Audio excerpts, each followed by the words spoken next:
Oke, Assalamualaikum warahmatullahi wabarakatuh. Di sini saya perwakilan dari kelompok 2 akan mendemonstrasikan bagaimana cara kerja simulasi deadlock ini yang merupakan tugas akhir semester dari mata kuliah SO.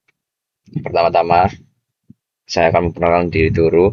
Perkenalkan, nama saya Lintaran Dwi Bowo dengan tiga digit NIM terakhir 045. Di sini saya membuat video dan juga mengedit serta membuat uh, laporan kertas yang dikumpulkan kemarin.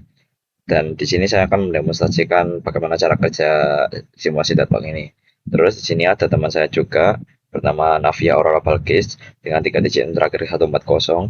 Dia membuat sistem simulasi ini beserta program-programnya dan juga membuatkan flowchart bagaimana alur kerja dari program ini terjadi. Lalu di sini ada Michelle Shane Aurelia dengan tiga digit terakhir 206. Dia membuat laporan berupa Word begitu. Oke. Oke, sekarang saya akan menjelaskan bagaimana cara kerja dari simulasi data ini. Yang pertama-tama kita bikin dulu ya programnya, kodenya. Lalu kita buka CPU simulatornya, kita buka compiler. Lalu di sini apa namanya kita salin dulu program P1 ke sini.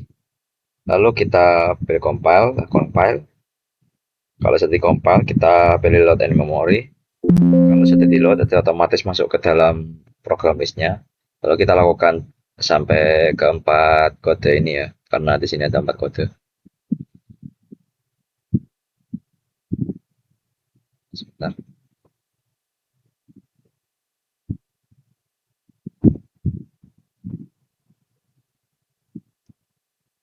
ini P2, sini.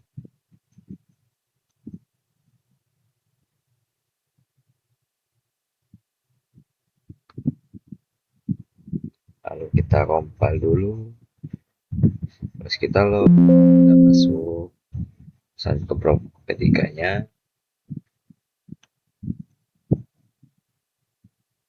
pilih compiler, base,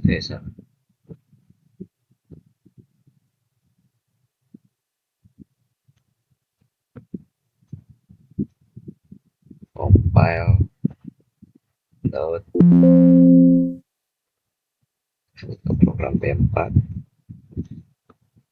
compiler, compile.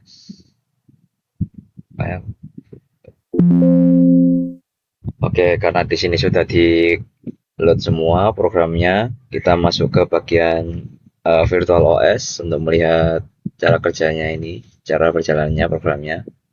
Di sini kita bikin round robin RR, lalu pada bagian views kita pencet view resource yang ini kita pencet stay on top seperti ini.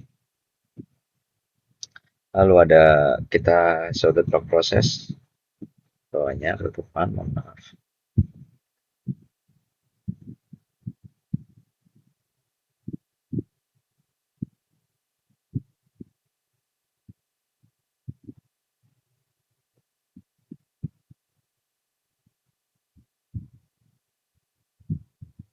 Ini di sini kita pencet stay on top-nya, ini juga jadi udah seperti ini. Nah, sorry.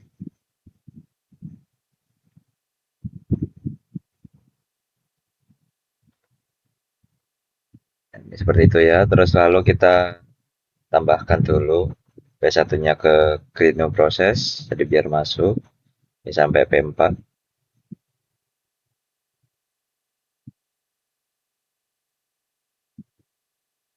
Nah, sekarang sudah dimasukkan semua. Nah, di sini kita tinggal pencet OS control balik sini, terus kita start aja. Nah, di sini dia bakal terjadi prosesnya.